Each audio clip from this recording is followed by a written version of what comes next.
The difference is if we were hanging out, if I'm in Portland and you and I are hanging out and I'm like, let's grab sushi. Probably gonna go, hey Siri, what sushi restaurants are nearby? Or I'm gonna go to Google Maps or maybe Google, and I'm gonna look at the top one, their Google business profile. I'm gonna see, do they have good reviews and is it close? And that's all that matters. And that's the way most people think about standing out online. But for a motivated seller, like you're talking about, it's totally different. They're gonna go into the organic search results. They're gonna click multiple results and they're gonna do their research. They're dealing with a decision that's life altering, big, expensive, and scary. And so they're gonna want to explore their options. So think about how much research we do, like you and I as people, when we spend a few $100 or $1,000 on a mattress or 3 grand. I don't know what people spend on mattresses. Anyways, I know how much research I did on a mattress. Now, how much more research are you going to do when you're selling a house? And Mhm. so, anyways, standing out in Google matters. And then the credibility and the content on your website, like being able to educate a lead, that's the goal of the website. You want it to show up and you want it to educate them about your process, how it works. You want to build trust and credibility with them so that by the time you get on the phone with them, they're predisposed to work with you. I think that's the thing a lot of investors miss. Welcome to the She's Got Assets Real Estate Investment Podcast. I'm the host, Shona Lepis. Follow along as we unpack and demystify real estate investment strategies through expert interviews and personal experience. From how to find off-market deals to creative financing to long-term and mid-term rentals, we aim to educate and inspire others to gain financial freedom and generational wealth through real estate. And as always, please subscribe so you never miss an episode. We really appreciate reviews. It helps others find us and just helps us get found. Look, why should people listen to this? Oh, what's my hook? I it used to be more general. I think now my hook is that I want to get into the details and not just talk about you have 200 doors and it was super easy, like how you got there and just, yeah, unpacking stuff more. I don't have a good answer for it. I guess I hope it's a good conversation and you'll hear stuff you won't hear in other podcasts, right? It's more in depth conversations.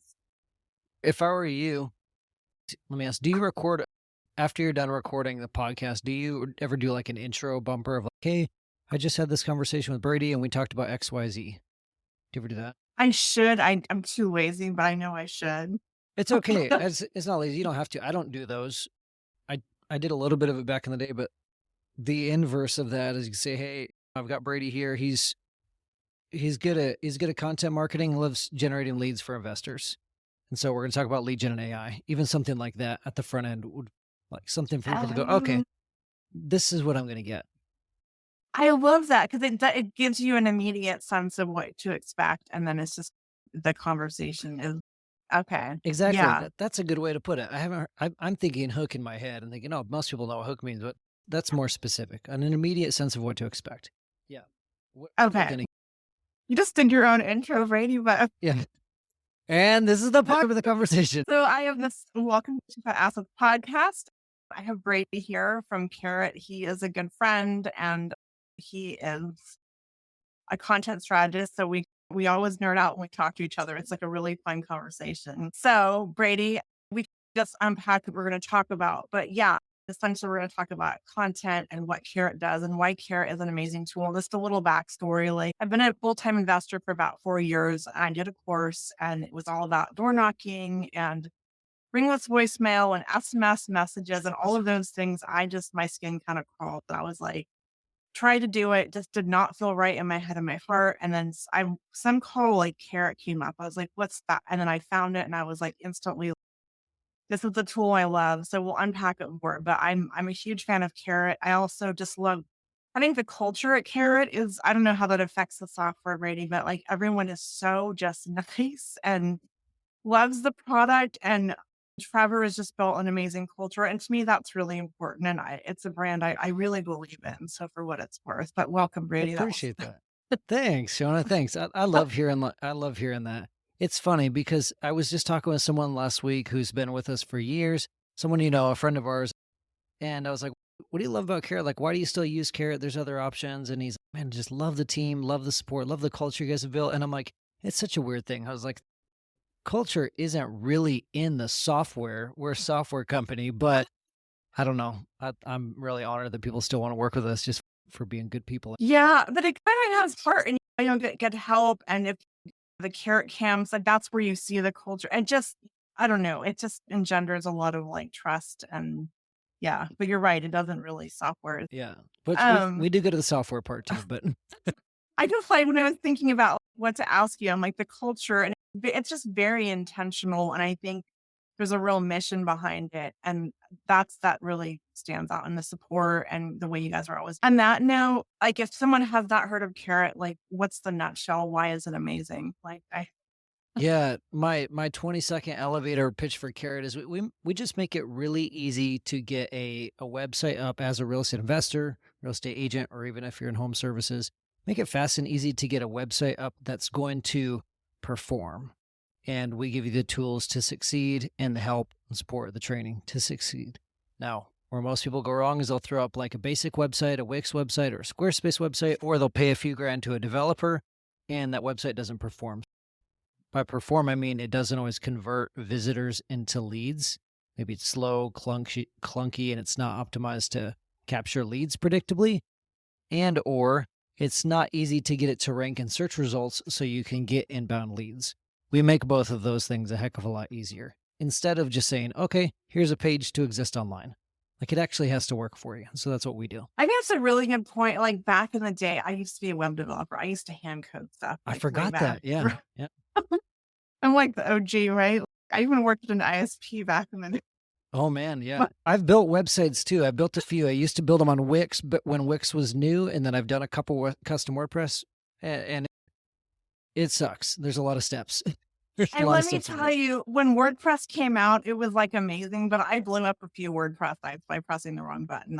There's really it you can really mess up your site. And I just really want to underscore the performance thing because building a basic website, no one's going to look at it, no one's going to pull it up, nobody really cares. And so what Carrot does is gets you found in the SEO piece and the content. So I'd love to hear you unpack that more because I almost feel like don't bother unless you do it the right way. That's my opinion. Unless you just want a vanity site, right? Yeah, exactly. I guess going back to what I was saying about like you could build a website anywhere else, but doing a custom website on a WordPress, for one, you got to think about all the technical things like the what plugins do I need? How am I not going to get hacked? What's the best hosting? So there's a lot of small decisions wrapped into having a website. And then the other mistake would be going with a Wix or a Squarespace where it's not geared towards a specific industry.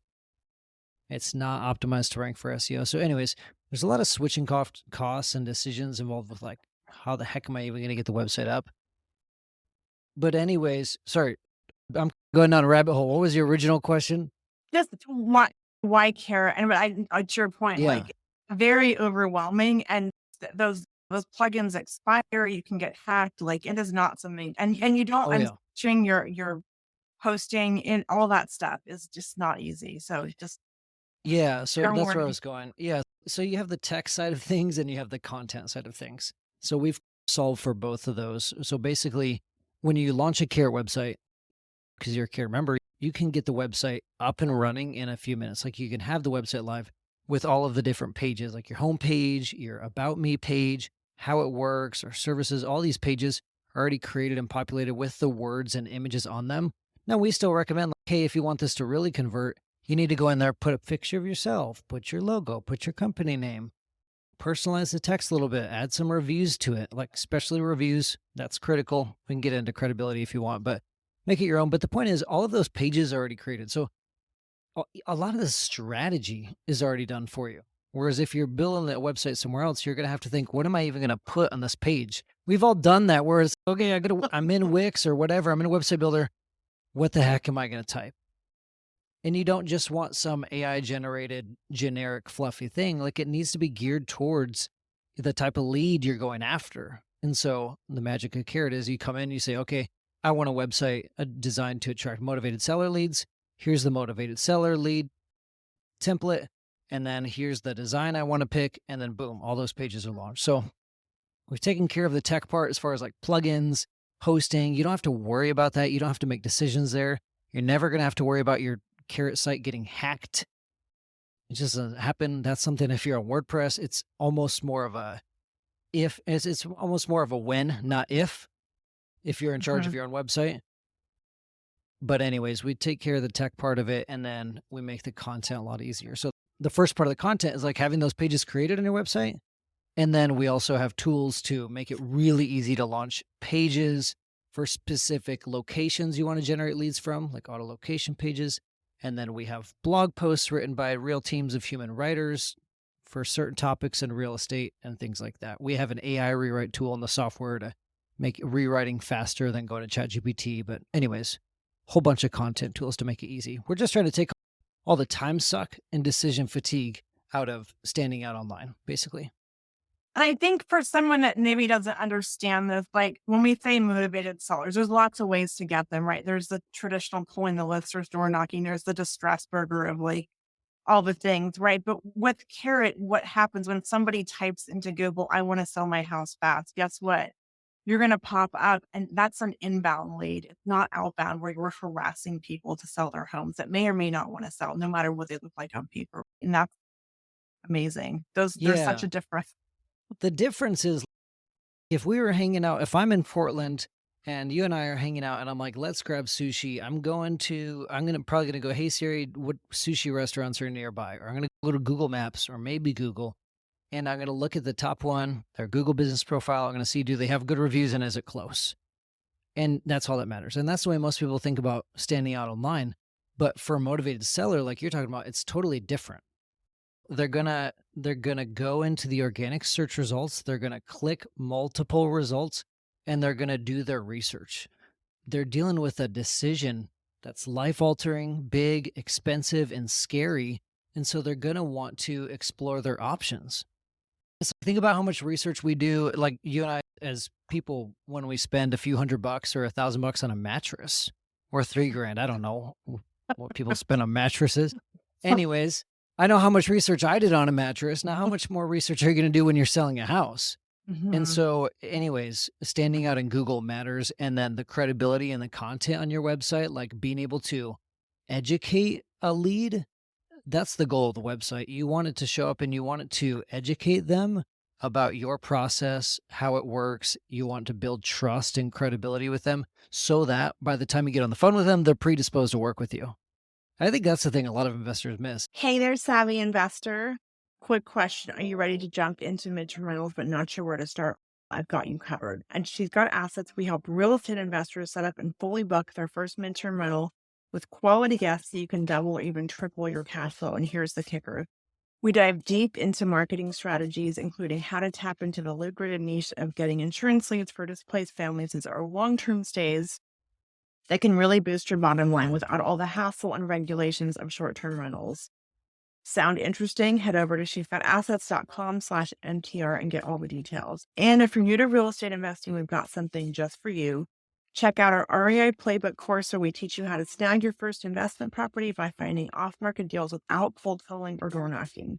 We'll even walk you through creative deal structures like owner financing and how to leverage what you've already got. You can find all that goodness at she'sgotassets.com/REI. Oh, and one more thing, don't miss out on joining our free She's Got Assets community. We've got a ton of resources plus weekly live streams where you can dive deep into strategies to help you succeed.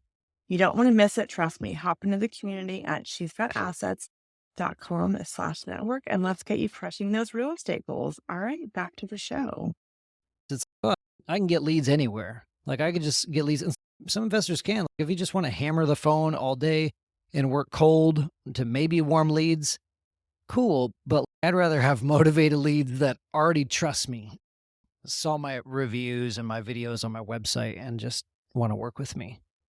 Anyways, And there's just such a difference when that phone rings and if they're very appreciative, they've done their research. It's a very different, I don't know if avatar is the right word, but they're seeking you out and you can't help everyone, but the table is set in a very different way than you cold calling, harassing. To me, it's night and day. And it's not, I think a lot of times investors are scared to talk to leads but when they're calling you and they need your help and you have a tool to help them, it's very different. It's just, yeah. it's night and day. There's this weird, even if you're not doing video, like even if you don't have video of yourself on your website, there's this weird like celebrity factor that comes from having a website and an online presence that's done really well. People get on the phone with you like, oh, Brady, like you're the guy from the podcast. They're like, Shona, you're the gal. I saw you online. I saw your video.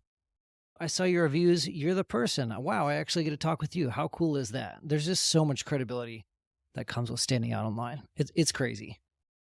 You close deals way faster and more deals than just having a generic, unbranded business. Yeah. Well, I kind of want to unpack that. I think sometimes we're trying to present ourselves as this like big business, but I feel like the more authentic I am and the more I share a little bit, the more people connect and there's a balance, right? So from a content Mm. strategy, how do you weave that in or make yourself more human or authentic or however you want to say it? Yeah, it's interesting. To me, it depends on what's the business you want to build, right? Mhm. Do you want to build a smaller, more low key business? Or maybe not even small, but do you want to build a business where you're okay with having yourself or at least a small team for the indefinite future? Or do you want to build something really big and do you want to take over your entire market? How much volume do you need to do? I think that's an important question that has to be answered because I see, let me just give you two examples. No, carrot member Jeremy Resmer, he's in South Carolina. He's got two or three different brands. He's got three different carrot websites. Each of those websites have generated over $1 million in revenue from wholesale assignment fees and things like that. And he's got a team. He's taken over different markets and he's spending money. He's doing SEO really well. He's ranking in Google with carrot sites. He's doing a little bit of PPC. He's running a lot of TV ads. He's running radio ads. So he has what we call omnipresent marketing. And you hear about him 7 times before you do business with him. You see his acquisition guy's face, you hear his voice, and it's bam, they're the company. And so they keep hearing the company name over and over. And so that's a brand. There's a little bit of that personal touch too, because there's one consistent face in the brand, but it's something like Myrtle. I think it's Myrtle Beach Home Buyers, something like that. But their brand is everywhere. Contrast that, we have companies like, I was going to say my friend Bo Hollis out of Louisville. I guess his brand is Simply Sold, so it's still a brand, but he's just one guy in front of the brand. And he's doing a lot of networking and there's a bunch of other carrot members, but Joe buys houses. Let's say where it's just built around one guy, or Shona buys houses. It's just built around one gal. There are people that they're the face and name of the brand, and they close more deals than they can keep up with. They get more leads than they can keep up with. And maybe they only have 1 to 3 marketing channels that are bringing in leads, and that's fine. And it's enough for them. So I think I see both work really well, but nothing in the middle works really well. If there's no personality and it's Mhm. just a generic like we buy houses, that doesn't work really well. You either got to decide, okay, am I the face? Am I the personality? Is this a mom and pop type feel? Or is this a brand and you can still have like a mom and pop brand? Or am I a big national brand? You got to decide what you are. But most people are like, here's a website. I'm an investor and I buy houses. Come work with me. There's no unique value proposition. There's no personality. You know what I mean? Mhm. A lot of Mhm. people just don't think about that. Who am I? What's the feel that I want to give people when they come to my website or when I do business with them? And I think that's really important. That goes back to your why and being just intentional about it. And sometimes it takes a while. Like it took me a while to figure out all my different brands and things. And now I've really solidified it. But sometimes you just have to do some soul searching and figure it out. But I think being vanilla is just, you're not setting yourself apart, right? You're not creating something. Yeah. So, The last thing I would say to that is it's easier to, in order to build an asset, you need to build a brand.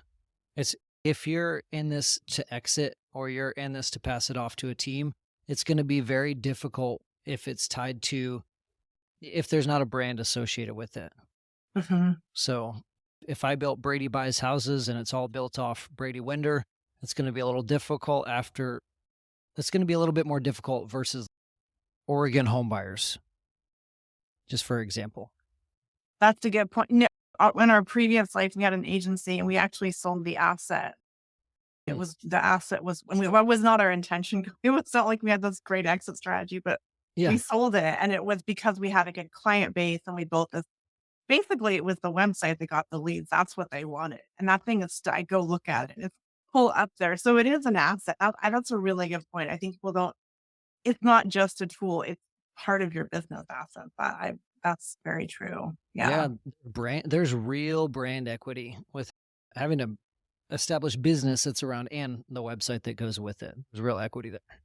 Yeah. Yeah. So I love Carrot. This is a little sidetrack, but Yep. because I was doing marketing for our agency and blogs were newer, and I'm like, we need a blog. I Mhm. had to sell it in. And like we put blog posts up and it was like pulling teeth to get the content. But I definitely would get leads from, and we were pretty small that we positioned ourselves as this kind of larger agency. And the content's what did it. That's what positioned us in that way. When I found Carrot, I'm like, oh, I don't have to write. I knew you have to modify it. But the fact that it came with all that content was just like, after having pulling teeth from the agency side and getting blog posts written and all the content strategy and editorial, that's Yeah. like a miracle or something. Oh yeah. That was one of the first things we did. I would say it was before. I've been with Carrot about 6 years. It was before I was around, but it was like, okay, the problem is people don't have the time to write blog posts from scratch. They don't know what to write about. And yeah, we just started coming up with the topics that we knew investors wanted and needed on their website. And so we have writers write them, and you go in and modify them, tweak them, and set them live on your site. Yeah. Yeah. And even if you love to write, coming up with the topics and also the ones that are SEO optimized, like it's a real strat. It's not just if there's a lot of strategy that goes into that. You know, Yeah. Yeah. What are some of the topics that you picked to put on your website early on? I think I was just so excited. And let in and went a little crazy because like it was just like pulling teeth to get when I was the agency side.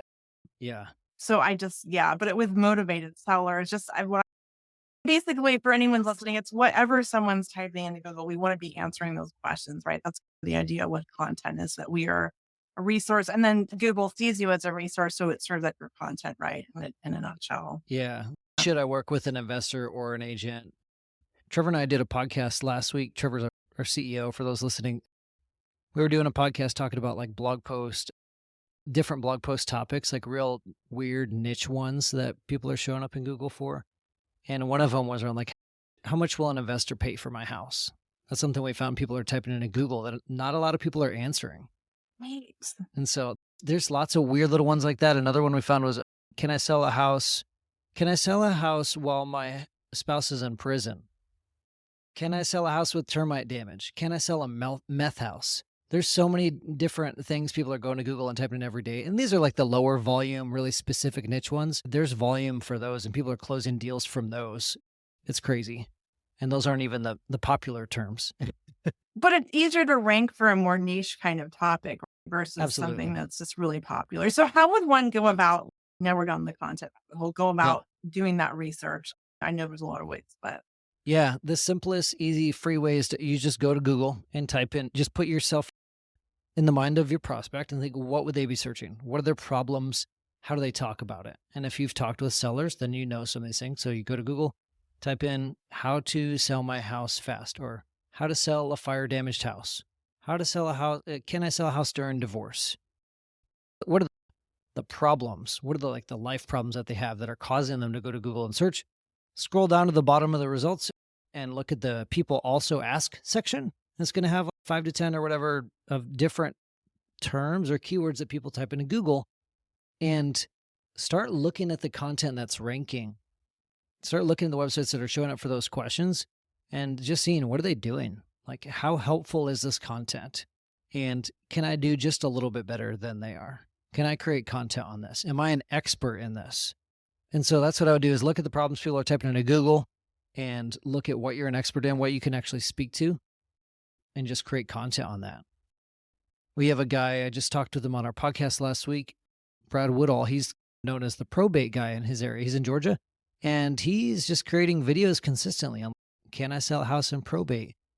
How to find a probate attorney, things like this. Basically, any question remotely related to probate, he's the authority on. So he records little videos on it, puts it into a blog post, uses our video post tool to transcribe it into a post, edits it, and then bam, he's got content answering all these different specific nuanced questions that people have when they inherit a house or they're selling a house from probate. So yeah, just you just got to go down the rabbit hole a little bit and see what kind of content is out there to give you an idea of what is it going to take to rank for some of those things? Yeah. Yeah. And that's just so educational. Is there any data on like how many posts people read or before they like do that, fill the form in or how far, like how much they're consuming? Just I don't, curious. I can tell you that I had one of our guys on our team pull a stat the other day. I said, I wanted to know if people using blogs within Carrot were generating more leads. And I think it was basically, oh, I'm gonna totally mess up this stat. It was like, I don't want to misquote the number, so I won't say it, but there was a significant difference in lead generation between the members that were posting blogs versus those who were not. So basically, those people that were launching blog posts on their website were generating more leads, not because and not even necessarily because the blog was showing up in Google search, but because people were landing on their website, seeing the blog, seeing the different posts, getting answers to their questions, and then opting in as a result of that. Because like we were talking about, they're educated, they're predisposed to work with you. So some of the blog posts that people are launching are ranking, but that's not even always the goal. Sometimes the goal is just let's answer all the questions they have on the website and educate them because it's Mhm. the right thing to do and it's helpful. And then as a result of that, they end up opting in and becoming a lead. But I wish I had that statistic in front of me, but it was significant. They're Yeah. generating more leads when they're using blog posts the right way. That's interesting. And we just compared that to a brochure site that's just has the generic copy. You're going to be off that page in a hot second. There's a stickiness to that and it's value driven, which it's like educating people, right? Because there's a lot and it's a big decision. So I think that's why I love Carrot because it really gets leads.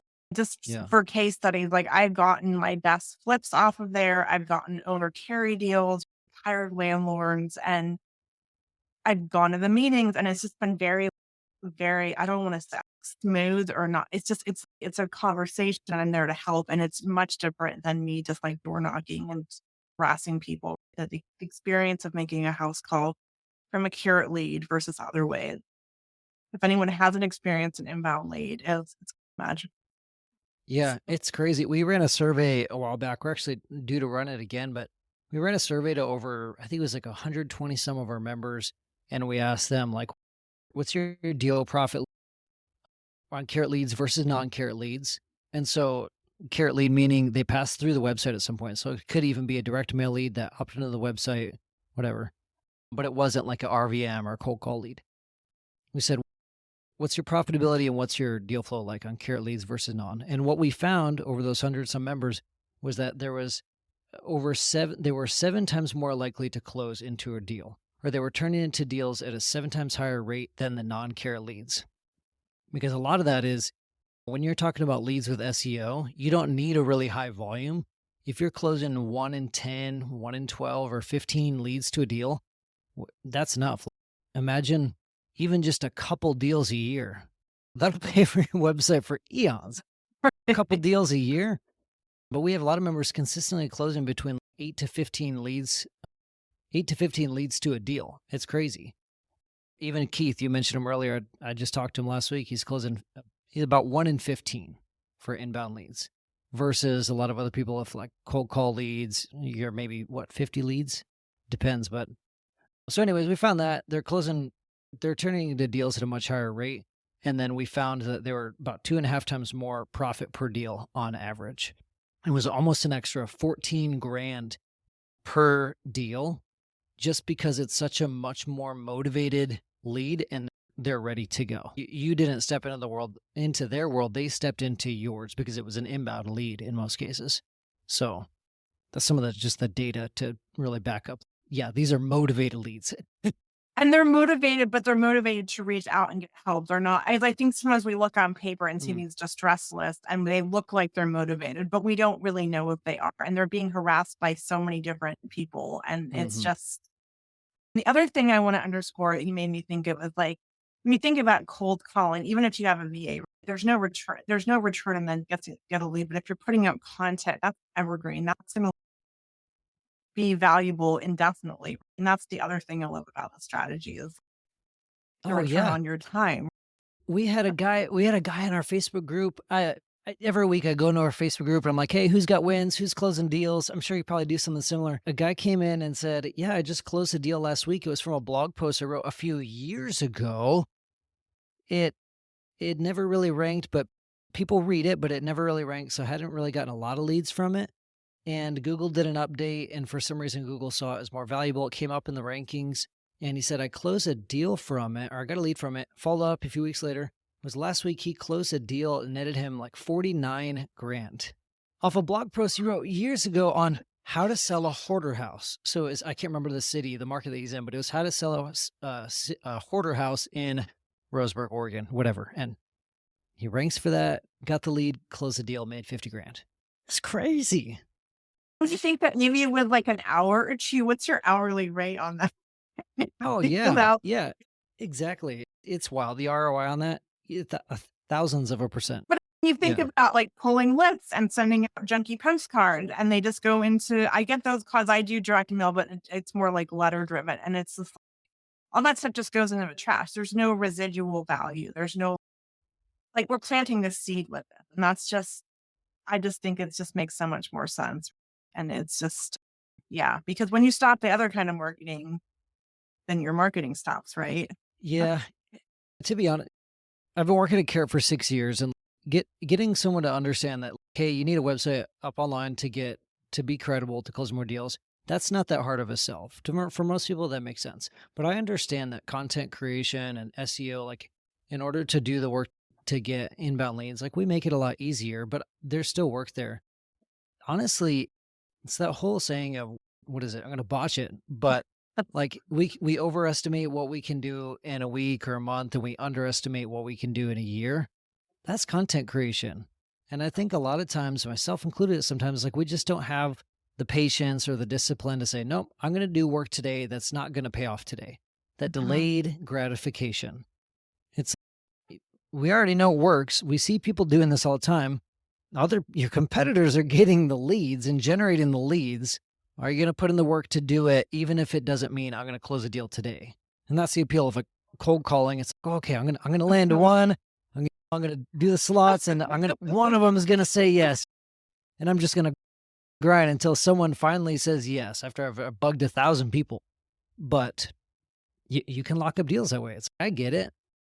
SEO, content marketing, all this stuff, it takes a little bit of work and it doesn't pay off immediately. It takes a few months to get a website to rank in Google. I get that.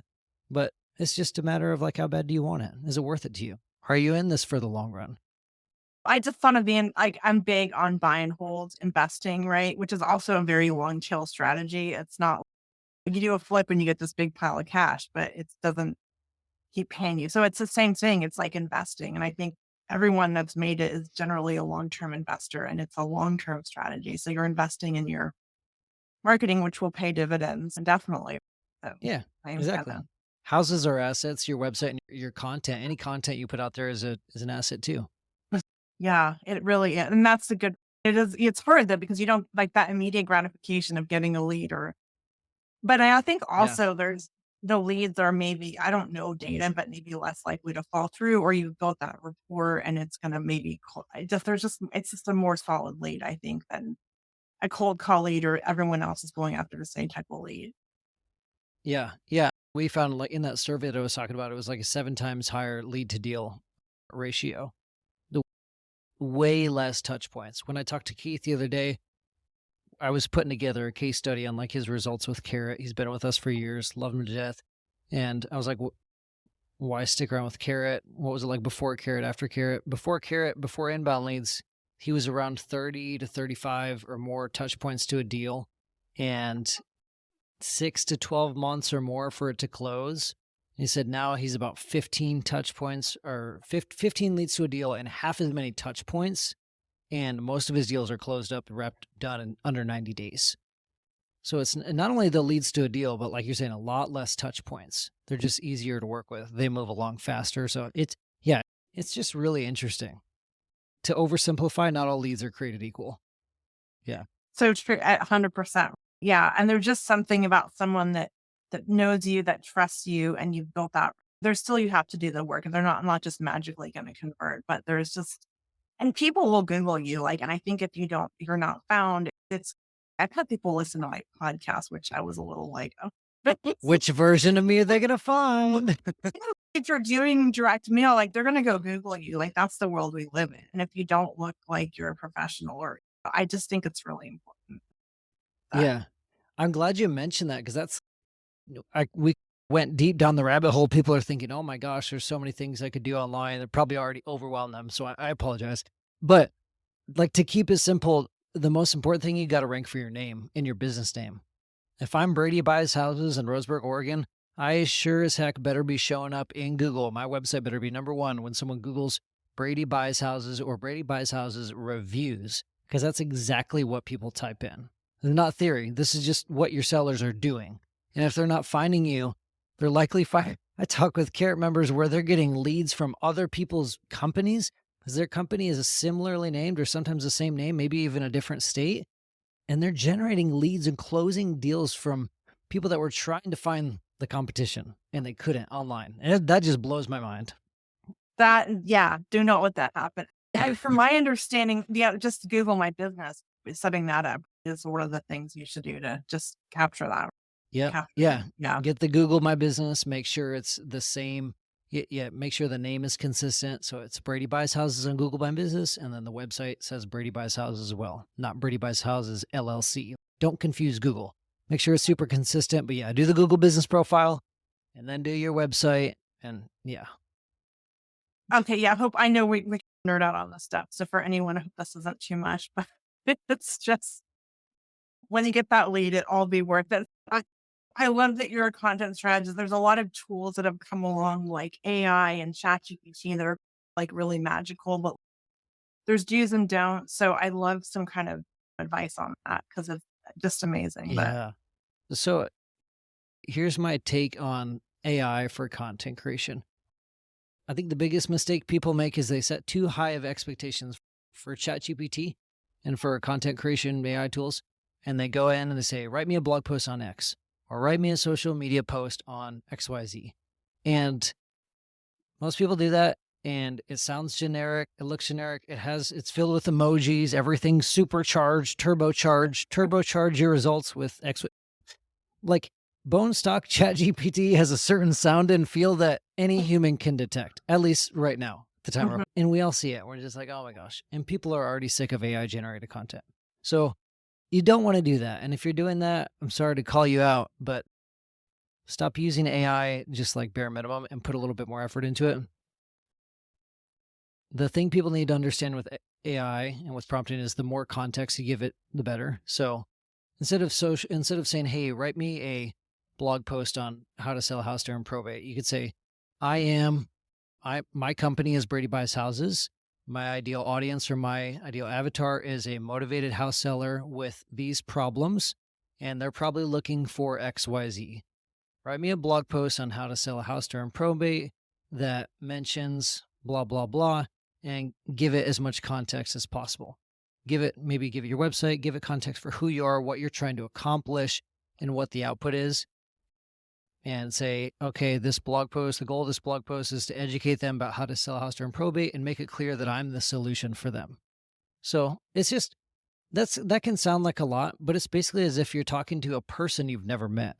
Like in that sense, ChatGPT doesn't know anything about you. So you need to explain to it who you are, what you're trying to do so that it can give you a better output. So I think if people just do that, do a little bit of research on what better prompting is, you're going to get a lot better results with AI.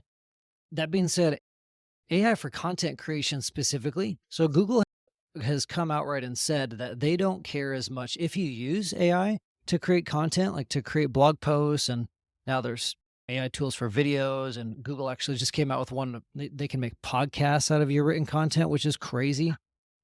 Yeah, we tested it out last week. Super, super weird, super eerie. It was actually pretty good. I would have used it, but it was pretty weird. They don't care as much that you use AI. They care if the content is helpful. If it's helpful, quality content that's actually answering people's questions in an easy to digest manner. You don't want it to be overly fluffy. You don't want it to be stuffed full of keywords, put in the keyword a million times just to rank in Google. That doesn't work. You don't want it to sound generic. It needs to sound like you. It needs to be easy to digest, both in the way that you're writing and things like having a table of contents or having an FAQ section on a page or things like that. So it needs to be easy to digest so it can show up in search and whatnot. But Google doesn't care as much as if you use AI for content creation. You just got to focus on making helpful content. So use it as a tool to assist you for brainstorming. So do use it for brainstorming. Do use it for outlining content. Do use it for generating ideas. Do use it for reviewing content you've already made and offering suggestion. Do use it for to get your creative juices flowing. Hey, ChatGPT, what are some data points or things I could do to this blog post to add more credibility? Don't use it to do everything for you from scratch. That's the biggest don't. Like, don't set the bar that high, and don't outsource your human creativity and your own voice and tone and personality to ChatGPT. Don't lose your originality, because everyone and their mom is doing that right now. And it shows, you know, when I see ads from companies or I get emails and I'm like, this was just some copy and paste AI garbage. The first thing you do is tune out or hit delete. So yeah. Is that too much or is that helpful? I think that's super helpful. Yeah. The word I often, when I'm coaching students, is it makes it very flowery. Like it's just Yes. feels very just like a bad used car salesman or something. Exactly. Yeah. So I've tried different copywriting tools too. Like we tried one called Hoppy Copy. It was okay, but honestly, like I just upgraded the paid ChatGPT yesterday. I'm a full-time content marketer and I got away with ChatGPT free for what, a year or two? Anyways, it works really well. But what I do is I'll give it a page. So I'll give it a web page and say, use this as your example for voice, tone, personality. Boom. And then you can save that. You can save that thread in ChatGPT for history. And you can say, hey, okay, write this in the voice of Carrot, or write this in the voice of Shona Buys Houses. And then it has to, so you don't have to retrain it every time. That's the beauty of it. And I think also I've just given it feedback. Like I've said, make it sassier. I'll just keep, it's like, it's like how you're having a conversation. Yeah.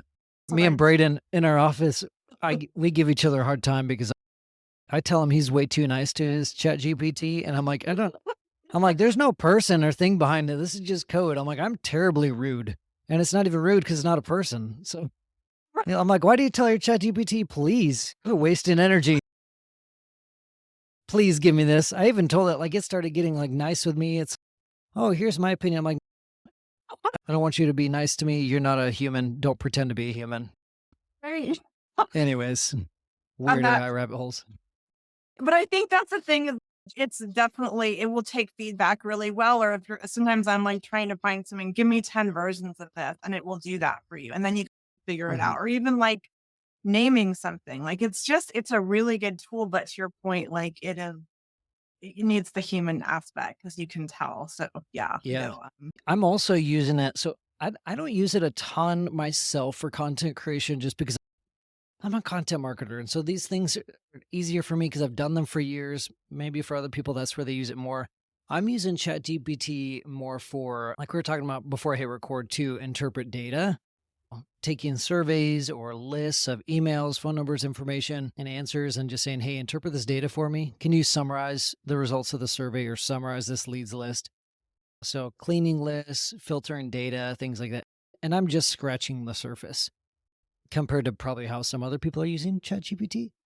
But I'm using it for that. And then I do use it for outlining content or brainstorming. Hey, here's one idea I have. Give me 10 variations of this idea.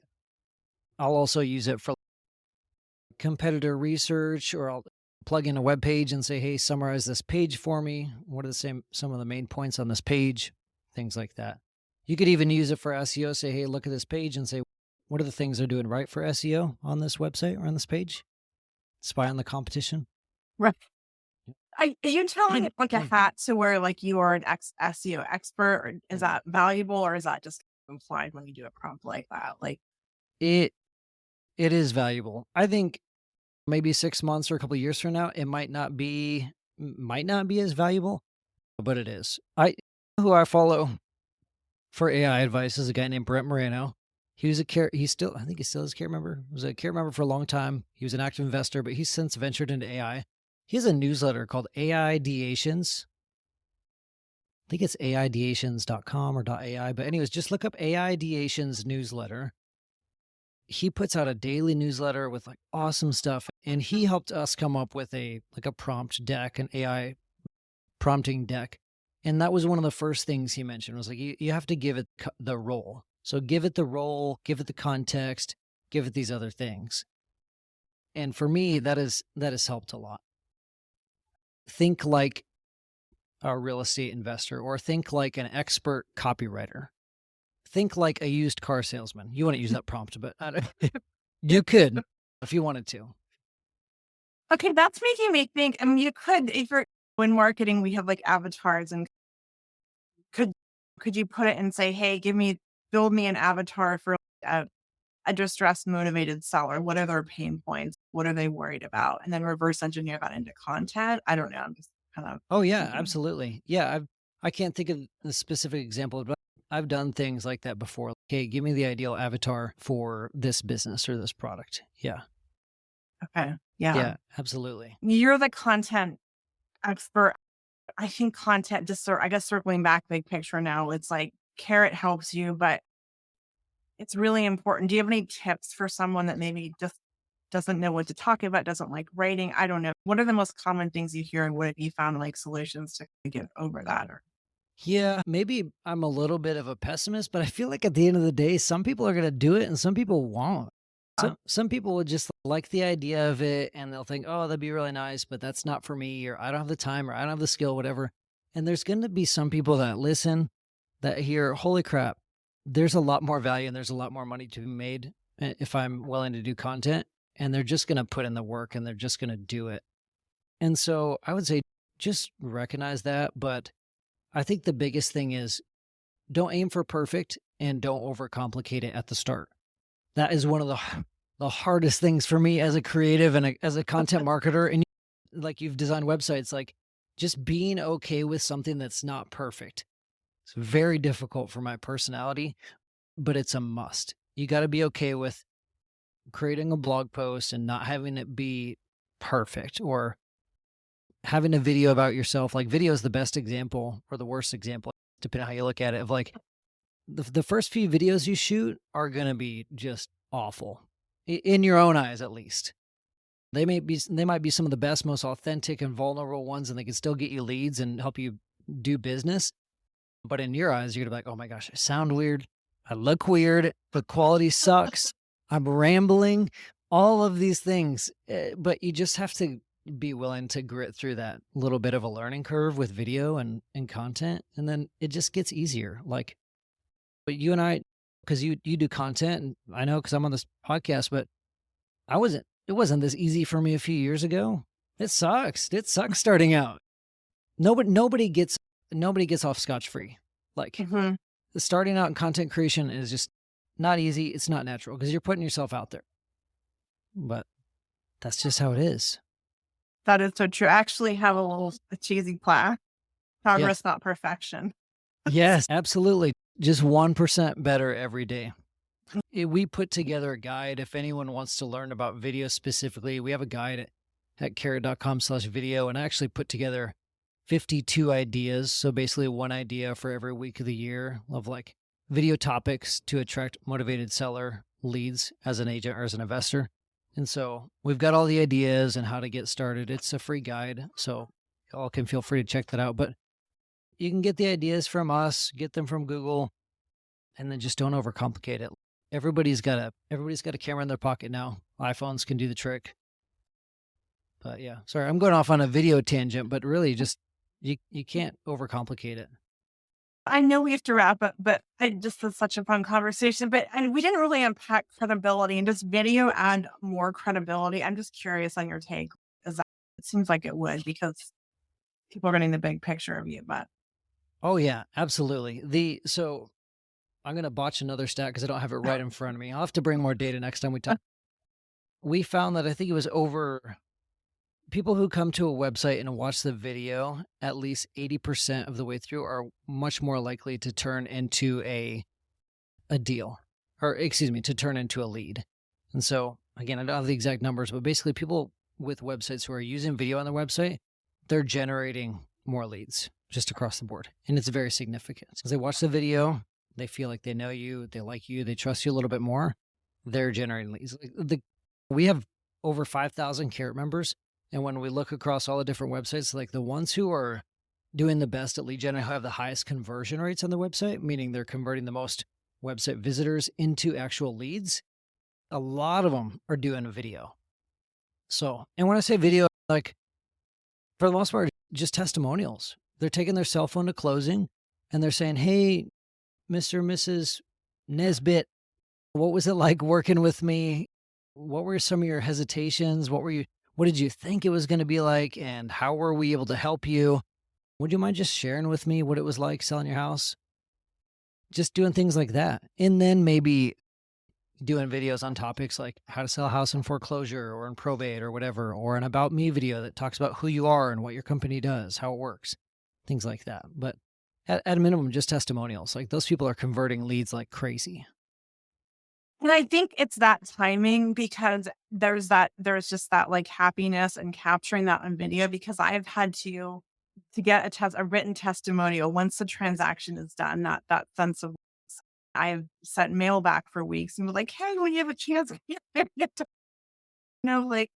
but I think there's an awkward with like, is it okay to ask for a testimonial? Like, how do you frame that in a way that doesn't seem I don't know. If you have any tips, I think there's people who feel really awkward. I even feel awkward about like my putting them on the spot. What if they didn't like me or something? Yes. Interesting side note. The FTC had a ruling just in the last few weeks. I just put it in our newsletter last week. The FTC is cracking down on fake reviews now and paid testimonials. So yeah, it's interesting. So you can't say, hey, I'll give you $20 to leave us a 5-star review on Google. You can't do that. What you can do is you can hand someone a $5 coffee gift card and say, hey, $20, whatever. You can hand someone a $50 Amazon gift card and say, I really loved working with you. I want you to take this just as a thank you. By the way, would you mind leaving us a review when you get a few minutes? There's a few different ways to do it. But honestly, here's a couple ways to do it. I'll give you a couple technical tips. So have an iPad or a phone with the leave a review link pulled up on it at closing so you can capture people on the spot. Just say, hey, would you mind just sharing your experience with us? If you're not at closing, if you're doing it virtually, or if you forgot, just send it to them in an email or put it in a follow-up sequence. You'd be surprised that you don't really even need to incentivize people. Most people think you do. A lot of times it's usually just more follow-up. Most people won't leave a review the first time you ask. Most people will leave a review on the second time you ask, and sometimes third. But they usually don't on the first time, and I know that, so I know that I need to ask again. Try to email first and text second. The other big thing is that you get the best testimonials by not asking for testimonial. Because when you say, hey, can I get a review or can I get a testimonial? People go into this mindset where like, okay, I'm doing this thing for Brady. I got to talk up Brady and I got to make his business sound good. Oh crap. Working with Brady was such a pleasurable experience. He solved all of my problems and everything was quick. And they get weird and stiff because you said testimonial. You said a trigger word like testimonial or review. And so if you notice when I was like role playing my little script there, what I said was, here's how I would do it if I were getting a review. I would say, hey, there's a lot of people out there just like yourself that don't understand what we do. They don't understand what it's like to work with us, and they might not know the experience they're going to get versus the experience you had. But it seems like you at least liked us. It seems like we were able to help you out. Would you mind explaining to them what it was like working with us so that we can help more people?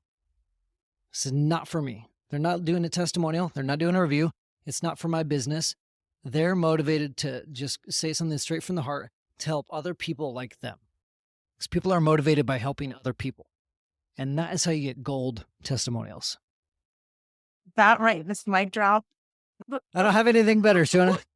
But it's true though. It's like we get that perform and it is more authentic and it's just more, yeah, you're helping. And also you might take away something, hey, that whatever the experience with this could be improved. It's actually like a genuine, like asking for feedback on, you're going to learn more about your business too. Like you said, it's not just the testimonial, it's real feedback.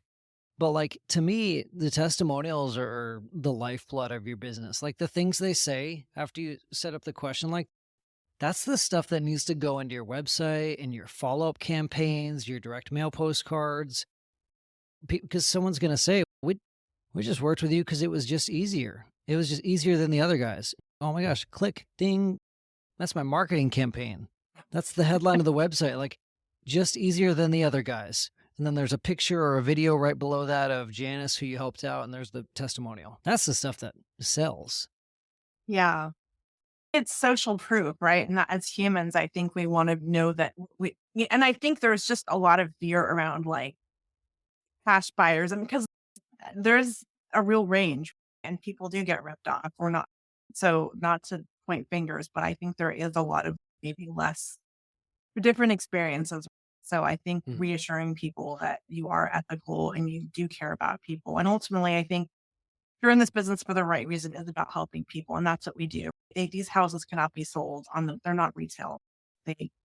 So I think Yeah. that's at least that's, oh my gosh, I know it could probably go on. Is there anything I didn't mention about carrot or that you hear a lot or that you want to leave someone with if they're on the fence? I think we about covered most of it. I would just say, like, you're a real estate investor. I know a lot of y'all are working other jobs, like trying to make real estate investing work on the side. Like, you don't have the time to be designing websites and making decision after decision. Just do a little bit of research, go at the platform and the tools that people use, follow your mentors and coaches like Shona, and just do what they're doing and do what gets results, and don't overcomplicate it. Don't make more work for yourself. Just reverse engineer those who have already been successful. Real estate investing is not something new. You don't need to reinvent the wheel. We've already figured out how to get leads and how to close deals. So just do the thing that works, and just progress, not perfection. Just get after it. I think that's all I would say. I love that. It's so true. I think, yeah, there is a lot, and you really could get analysis paralysis very quickly. Mhm. So, yeah. And I think you guys are you've done the research. So I Yeah. endorse you. Thanks. I know, like I said earlier, I know that content marketing and SEO, it can be complicated. You don't have to do any of that with Carrot. You can just get a website up quick and easy, have some credibility, add a couple reviews to it, personalize it, and you could be good. Okay, cool. If you want to generate leads consistently, that's going to be more work, but at least get a website up so you have people to send it to. But if you do want to go down that rabbit hole with us and you do want to do content marketing, we make it, we give you the guide. We'll set the path for you. We've got the full help center. We do live weekly podcasts every single week. I've got the newsletter. We will surround you as part of your tribe and say, here's how you get results. We're not just like, hey, figure this out on your own. So we'll show you the path if you want to put in the work. I know you even have a concierge service, right? If you really just want it Oh, done for yeah. you. Yeah. Yeah. And yeah, that I did forget to mention that we have a concierge service. If you did want like a more, if you just want to go like all out, like fully custom designed, but still built on Carrot, we can do that for you. But even if you did want to outsource some of the SEO, we have a marketplace with trusted and vetted real estate specific vendors, from like SEO to Google pay-per-click ads to even like direct mail and VAs, things like that. So we got a marketplace with, here are the people that we've worked with for years and that we trust to get you results. It is outsourceable too. I think that's so important. And just the return on that. If you follow the steps, it will pay, it'll just pay dividends, and you're going to reach more people, all the things. So Brady, how would someone want to be like all in? I have an affiliate link I'll drop in. I'm a huge fan. I think do your research, figure out what works for you. But if someone wanted to get started, like how quickly can they, what's the process from, hey, I've done my research, I'm ready to go. Yeah. Click on Shona's affiliate link, pick a plan, sign up. We've got a 30-day money back guarantee. So set a goal that week, pick a day that week to say, hey, okay, I'm going to get my website up. I'm going to add my logo, have my colors. But yeah, click the link, pick a plan, sign up, and get the website up and running, and reach out to us if you need any help. If you want to nerd out on, there will be a link in the website if you wanted to book a sales call with our team and have more like in-depth questions. So you can book a call with a salesperson on our team, no problem. But if you want to nerd out on marketing with us or want to know more about Carrot or talk to our members to see what results they're getting, if you want to just come into our Facebook group, say, hey, what do you guys think of Carrot? Ask. Like, we're an open book. So we got a Facebook group called the Evergreen Marketing Facebook group. Just search for that in Carrot or go to carrot.com, community.carrot.com. and we'll nerd out with you there. But yeah, we're an open book. We'll answer any question. Yeah, and everyone's nice, just like Brady. So I've never had a bad and the Thanks. tech stuff, it's a lot. Like I'm pretty techy and I have my moments and just do not have to think about those decisions. Like you will not get your website up for months probably, or you'll half bake it and then just get so frustrated. Yeah, that's one of the You know? things that we pride ourselves on is we make it easy enough to where you shouldn't have to reach out to us. But yeah, sometimes you'll hit snags. You're trying to hook up the domain to the website or little things like that. Or hey, how do I make this different color? Whatever. We got real humans in chat support 9 to 3, Monday through Friday. And then if you want, you can book phone calls with us too. So we got real humans in the US that understand the industry. We're not just going to give you to some chat bot or send you to someone overseas. Some of the people on our team helping out are actually investing and are actually generating leads. So I think that's pretty cool. Yeah, using the service. Yeah. Yeah, I realize that's on a Tuesday. I'm gonna call it like how you don't have to use it, but I just really believe in it, and I love promoting products that I have used and have gotten value from. So Yeah, I don't really, absolutely. and yeah, I'm just a big fan of Carrot and Trevor, the CEO, and just the culture they built again. And I really believe in it. I think as investors, we often are taught these kind of strategies that don't often make sense, and you have to find whatever all the marketing works, but you have to find something that you believe. Otherwise, you're not going to be consistent. That's been my experience with this stuff, right? And Carrot is something I believe in. And I know I don't believe in SMS or door knocking. I'm just not going to do it because it makes me really uncomfortable. You know? Exactly. I didn't even go down that rabbit hole, but yeah, I don't want to do spammy marketing. Nope. You should be able to do marketing that you're okay with sending to your grandma or to a family member. You're not going to Yeah. cold call and text blast your grandma. Why would you do that to other people? Don't sure as heck don't send me. I love when I get a text from an investor, a cold unsolicited text. Oh man, Right.